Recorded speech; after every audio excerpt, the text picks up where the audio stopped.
what can I do for you? Basically, you have questions about Islam. You're in between Islam and Christianity. You're saying you research Christianity, then you moved away from it. When you talk to Muslims, you realize there's issues with Christianity. So now you're saying you have questions about Islam, which is why you're not Muslim yet. You're saying you still have questions, you have things that you want to ask, right? Yeah, I would say that I'm familiar with a lot of what Islam teaches and what Islam doesn't teach and what Christianity teaches because I've been, like I watch debates and stuff like that, and I know some people don't really like people watching debates, but like I've consumed so much of that even in my free time, so I know more than the average person just looking into Islam. I would say that me being in a limbo is what I mean by that is there's still a chance in my mind that Christianity is true, and yeah, like that's why I'm in a limbo. It's not like I'm like, okay, Christianity is definitely false, I'm never going back to that, and I'm seeking into Islam. It's more like I don't know which one is true in between the 2. And I can give you Okay, let's start with Christianity. What evidences are there that Christianity is true? Since you said you watched many videos, can you give me one evidence that Christianity is true?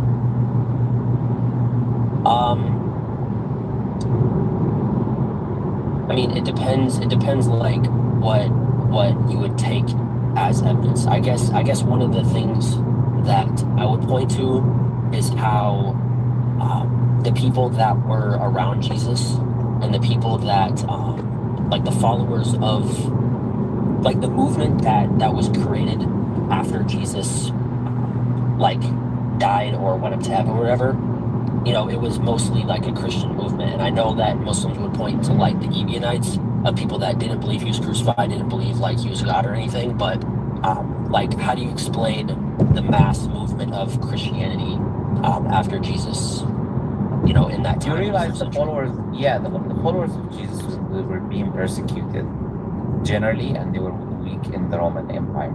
The spread only happened when Constantine adopted Christianity. So that answers your question. One of the biggest empires of the time, one of the 2 biggest empires, adopted Christianity, and then the Christianity spread under Constantine, who had the councils like Nicaea and Constantinople and all of these other councils, and due to the fact that he did that, Christianity spread. I mean, it's a very basic way to explain it. I mean, it's just history. But before that, they were very weak group of followers that were hiding mostly because they were afraid. Okay. So you're saying that Christianity didn't really spread? Are you talking about like into the 4th century? Like that was when it really hit its like spreading point? Yeah, if you want to look at like the big spread of Christianity, you talk about when the Roman Empire adopted Christianity. Not necessarily the councils. The adoption of Christianity was not 400 years before, right? Or Constantine adopted Christianity. The council started 325, 381. Many councils were there. But before the Roman Empire adopts Christianity, the Christians were not like that massive in number anyways. Okay, cool. Even Paul was killing or attacking or fighting the followers of Christianity or the apostles of Jesus, whatever, before his changing into becoming a Christian himself. He's persecuting the followers. So it wasn't really that big of a faith. So you're asking me, why is this big spread? You can see the historical development there with one of the biggest empires of the time of Christianity. You cannot see that with Islam. Islam started with Prophet Muhammad in Mecca. 13 years of persecution, then Medina, 10 years, and then Muslims overcoming other nations, others like Roman and Persian Empire, which were fighting against them. You never had one of the 2 biggest empires like the Roman or Persian Empire adopting Islam and then Islam spread. That didn't happen. Islam spread with people learning about it, with the followers spreading the faith. So you can say that about Islam. But again, where do you see, how is that evidence still, where's the evidence that Christianity is true? How is that evidence for Christianity? Well, I mean, what comes to mind with that is like, even if the Christianity's big spread was when the Roman Empire adopted Christianity, like, what about still the majority of the people from the 1st century that like were around Jesus and the people who were the followers of those people? and like the descendants of those people, like they believed in I guess an early form of Christianity, whether you think that's the same as the post-Nicene Church. So you Islam. But the problem you have with that is that you cannot use that for the Christianity of today is true, because those people believe opposite to what the people today believe. In fact, if it proves anything, it proves that the beliefs today are false. Because the earliest followers then, they believed something different than what the followers later on, after the Roman Empire introduced Greek theology into Christianity.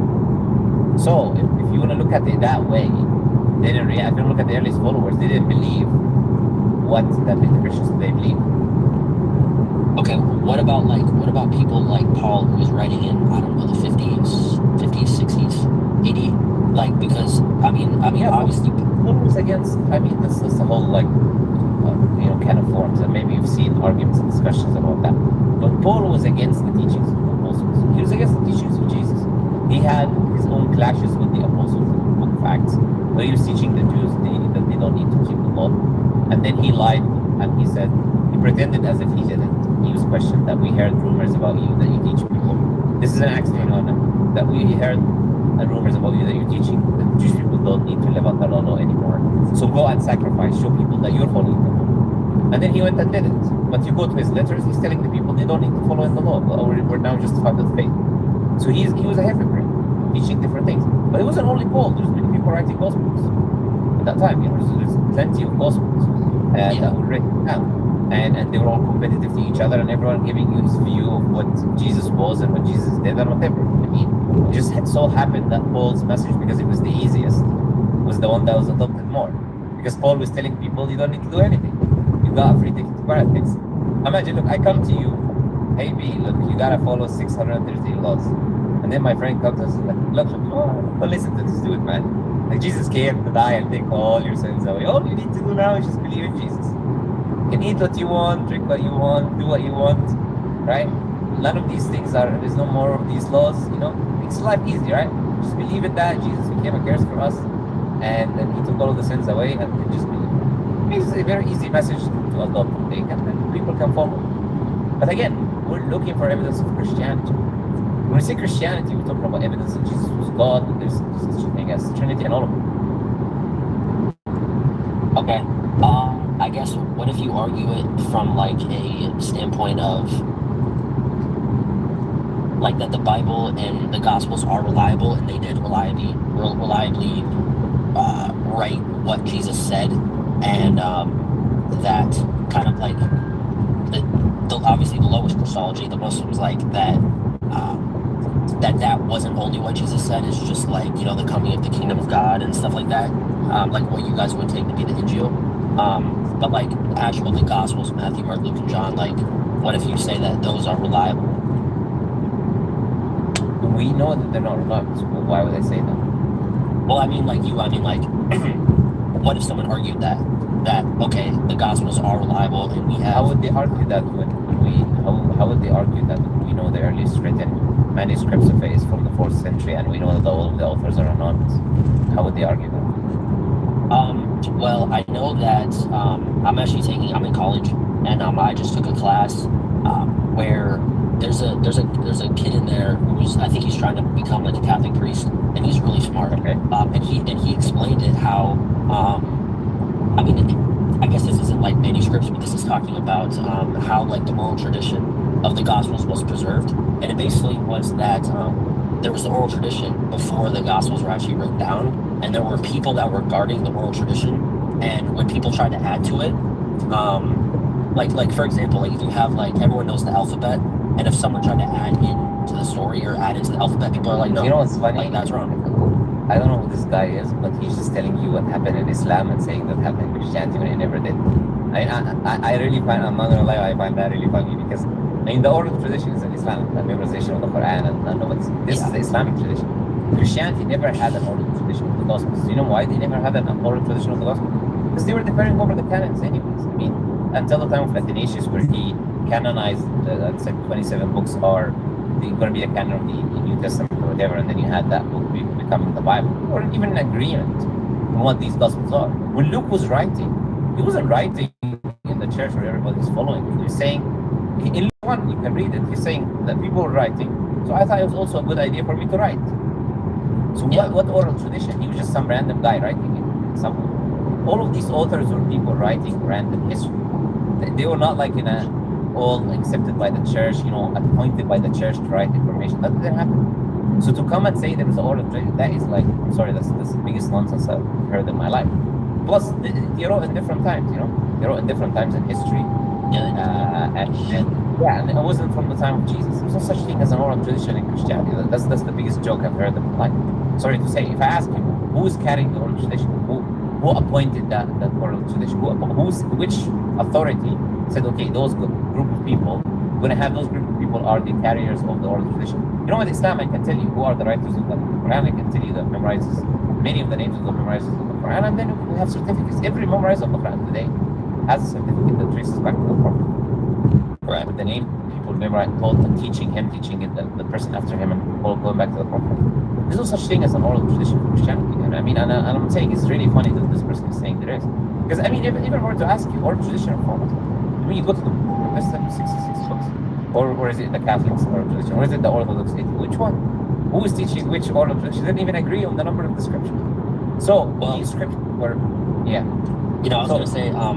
I was gonna say like the major branches of Christianity, they all agree on Matthew, Mark, Luke, and John and the New Testament. They disagree, with some Old Testament books. But the oral tradition is what I'm talking about. That's like the Gospels before, like from when Jesus lived, whatever Christians say he died, to when Mark was written down. They weren't written then.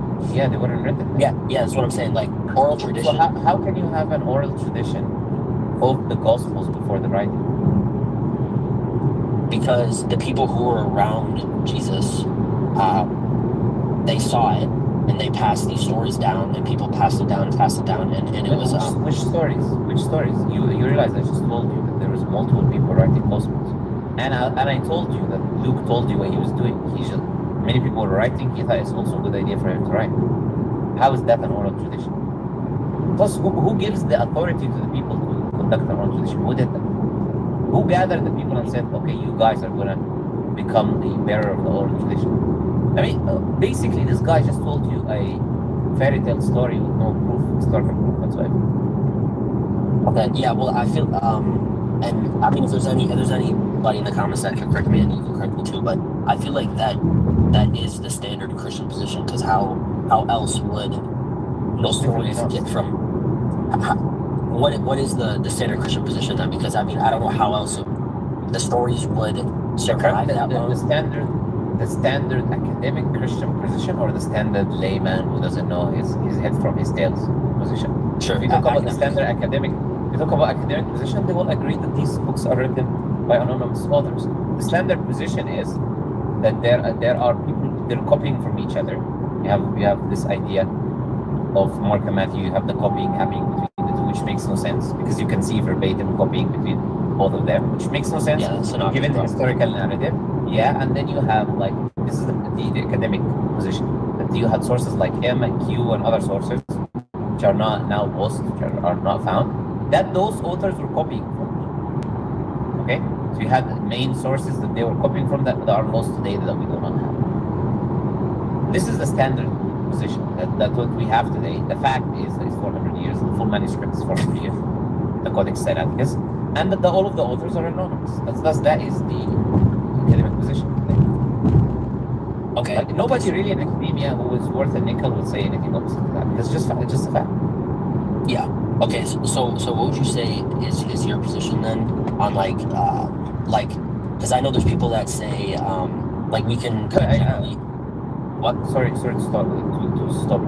No, you're good. But here, so I've already established that we cannot say that the Gospels are reliable. But our main question was about what evidence Christianity is. Even if I were to accept this, I say, okay, let me hypothetically accept the Gospels are reliable. That's not evidence that Christianity is true. If someone writing a history in a book, it doesn't mean it happened. You realize that.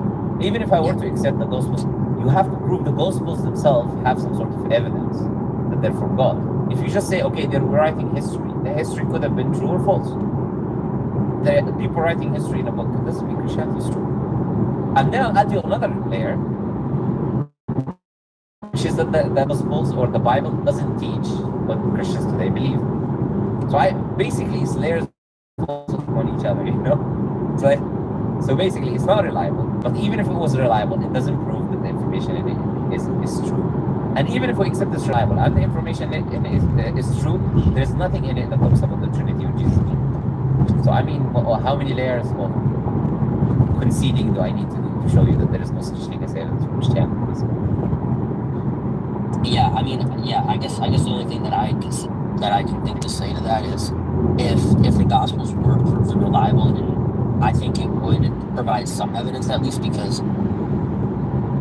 the rise of Christianity is what we would expect if Jesus actually said what we see in Matthew, Mark, Luke, and John, you would expect something like the church to rise. So I don't get that, sorry. If Jesus said something, you expect the church to rise. I don't get that. Yeah, okay. For example, Jesus in the Gospels, he predicts his death and resurrection, right? So if Jesus actually did say that, and in the Gospels, I don't think that's true, actually.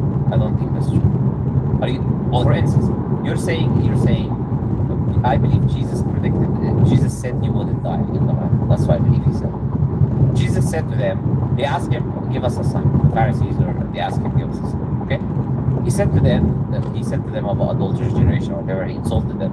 And then he said that you, the adulterous generation, you're not getting no sign except the sign of John. Mm-hmm. Okay? So what was the sign of Jonah? You know what the sign of Jonah was? Yeah, the 3 days, 3 nights in the belly of a whale. And that's... Yes. What was the sign? What was the miracle? What's the sign? That he stayed alive. That he survived in the belly of the whale. So if Jesus said, I'm going to give you the same miracle of Jonah, I'm going to be in the belly, he was in the belly of the whale, I'm going to be in the belly of the earth 3 nights and 3 days. So if Jesus is given the sign of Jonah, can he be dead in the grave?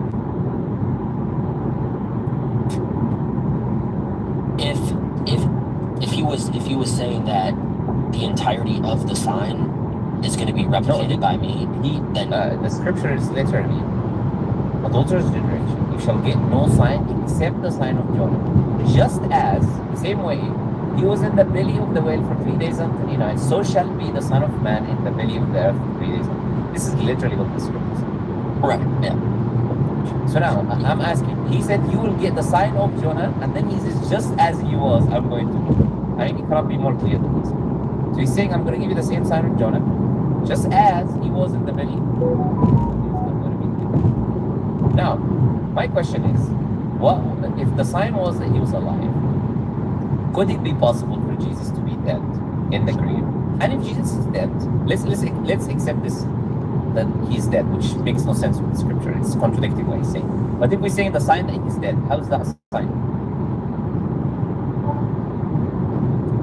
Because he didn't say the resurrection. He just said about the part about 3 days and 3 nights in the grave. That's it. How is that miracle for anything?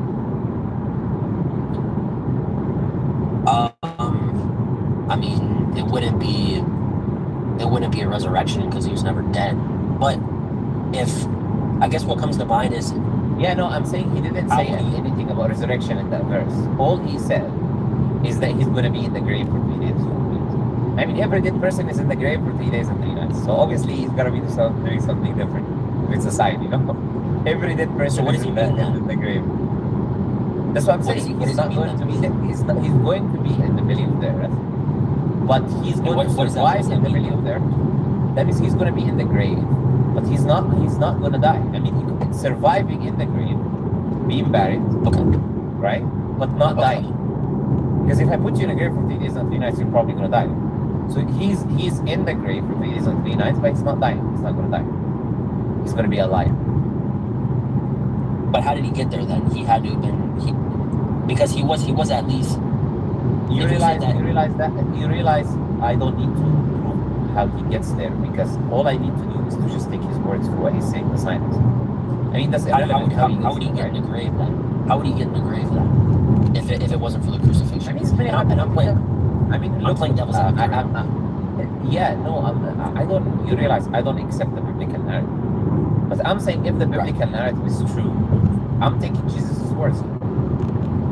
This is what he said. Now, someone can go and ask Jesus, how did you get in the grave in the first place? I mean, okay, let's say crucified someone else other than him, and then he went inside the grave. Whatever story it is, to hide so people don't find him after they crucified the other person. He went to hide in the grave for 3 days. I mean, you could give any random explanation, and it's not upon me to give the explanation anyways, because all I need to do is to just highlight that this is what Jesus said. So you see, either he's lying or he's saying the truth. If he's not going to go to the grave, then he's lying. If he's lying, he cannot be God, and the whole historical narrative is come out of the way. Or he's saying the truth, and then you have a problem, because he's saying the truth. Then therefore, Jesus didn't die, according to his own words. Yeah, I see your point. It's an internal critique of the scripture. Yeah. Right. And I know you don't have to accept the other points, but the whole biblical narrative. And I know that people will say, "Oh, it's not in Q, the passion narrative," but there is a passion narrative in the Gospels at least. So Jesus, whether you take it to be historical or not, Jesus in the Gospels does predict that he's going to be crucified. That was the whole point of that he was going to die. So I would say, does he say I'm going to die? Does he say I'm going to die, or does he say I'm going to be crucified? What does he say? Do you remember? Well, maybe he says I'm going to be crucified. Sure, but then let's assume he says I'm going to die. Let's assume if he says I'm going to die, then what you've done there is number one, you presented a contradiction between this verse. That's what I was going to say. Number two, if we ignore the fact that it's a contradiction, you see what I'm doing with you right now? I'm just pretending all the problems are not there. But I'm showing you, even if all the problems are not there, you still don't have anything. I'm just showing you, basically, if I give you the entire floor to Christians, they still have no proof. If I give them the floor and the windows and the building, they have no proof still. So if I say, okay, no problem, let's ignore that there's no contradiction, this actually says this. How does that prove Christianity? Are you granting the Gospels, like all the Gospels, or just granting that he said he's going to die? No, let's say he said he's going to die and resurrect. Where can you prove that he actually resurrected and died? Where can you prove that? If he died, how can you prove he resurrected? Where is the proof that you can give me that this happened? I mean, I guess the thing about history is that you can't really, especially something that happened that long ago, you can only really say with the... I guess you can't say proof, but I guess you can say, like, the thing about history is what's the difference? What's the difference between that and if I told you Prophet Muhammad, he was there was an army of Muslims and they needed water, and then the water started, they didn't have enough water, and then the water started gushing out between the fingers of Prophet Muhammad. That's more historically reliable than the Gospels can ever be, because we know who reported it. Okay, and we have the chain of narration of the people reporting it, and we have a mass transmission. We have different people from different regions, from different places reporting the same incident. So we have this, which is more historical than any event in history. If I told you that, therefore this is Prophet Muhammad, you're not going to accept that. Now, you're bringing me something which is no proof, written by anonymous authors, no proof for it whatsoever, and you're telling me to accept it. You know what I'm saying? Yeah, I hear what you're saying, and I'm glad that you actually pivoted to I don't know if that's Sirah or Hadith, but It's a hadith. if you okay, cool. So that's one of the, if you're fine with moving on, that was like the main reason why I came on here today. I'm fine with moving on, but all I just wanted to do is, because you said you're in between which one is true, Christianity or Islam, is to demonstrate to you that Christianity has nothing, no ground. I mean, this question I didn't ask you alone, right? I ask every Christian. Nobody is ever able to give me any substance. I mean, when you ask Muslims, they give you proof. When you ask Christians, they're just like, it's always the same thing. It's either they're going to talk about their personal experience, how they were a criminal, murderers, whatever, and Jesus came to them in their dream, which, I mean, doesn't prove anything. They all come with the same story. Or they're going to tell you something which is not. That's it. They'll tell you Jesus prophesies in the Old Testament. You go to the Old Testament, you don't find a single prophecy correct about Jesus. So that's the only, they're going to give you something like that. But other than that, they have nothing. Okay. Yeah, I see your point. Now, yeah, you said you want to move on. I'm sorry, you want to say something that you're moving on now to Islam or something. I think you had something. Yeah. Yeah. So, 101 fulfilled Islamic prophecies, and then it's Abraham fulfilled. So I've been reading those two books, and I just finished this one today. And I think what really stands out to me is, and I would say this is probably one of the biggest or the biggest reason why I don't believe in Islam is because in my mind, Muhammad's prophethood needs to be established, right? And I know that you guys would cite prophecies as a big reason why, a big evidence in proof that he is a true messenger of God, right? So after finishing this, I came to the conclusion that I will say this: there is some prophecies in there that are vague, but there also is prophecies in there that obviously nobody, unless they're receiving revelation from God, could know. And there's plenty of those in there. So I think what comes to my mind is there's two scenarios here. Either he is a true prophet, or, and I don't know if this is a conspiracy theory. You've probably heard this before, but there's a way that people attributed hadith after the fact to him and fabricated isnads, the chain of narration. They fabricated it and they kind of back projected it on Muhammad and said that he said these things when he didn't. Sure. Okay, so let's agree. If this is not the case, that the people have back projected the information about him, therefore it must be the fact that Prophet Muhammad is a messenger of God. Do you disagree with that? Yeah, it has to be. Okay, perfect. Then we will be on the same page then that Prophet Muhammad is a messenger of God. And I'll tell you the reasons are very simple. Now, first, with the hadith already, like I told you, we have an established oral tradition with the hadith anyways. We have chains of narrations, biographies of the people in the chains of narrations. We have all of that present that anyone can critique today. We have books of what we call ilm al-rijal, the science of men and the people in the chain and all of that. We have all of these books written. We have them written by very early on generations of Islam that talk about those individuals and talk about the chains and all of that. Now, not only that, we have these hadith and narrations, many of which we've seen the prophecies that are happening today, many of which happened hundreds of years after the Prophet, right? So now we have already carbonations of these ahadith from the 1st century, 2nd century, 3rd century, 4th century.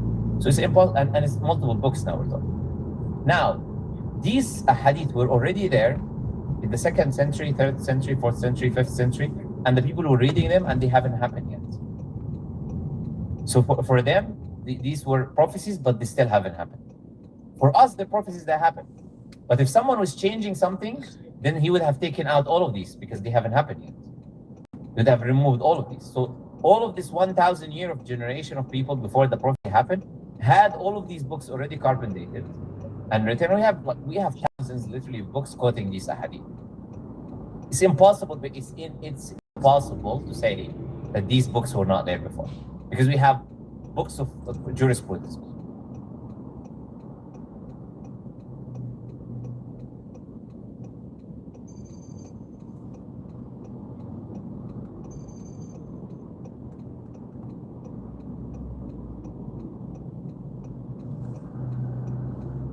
Good afternoon. Hi, this is Nandini from Lutheran Community Services. Hi, Nandini. How are you doing?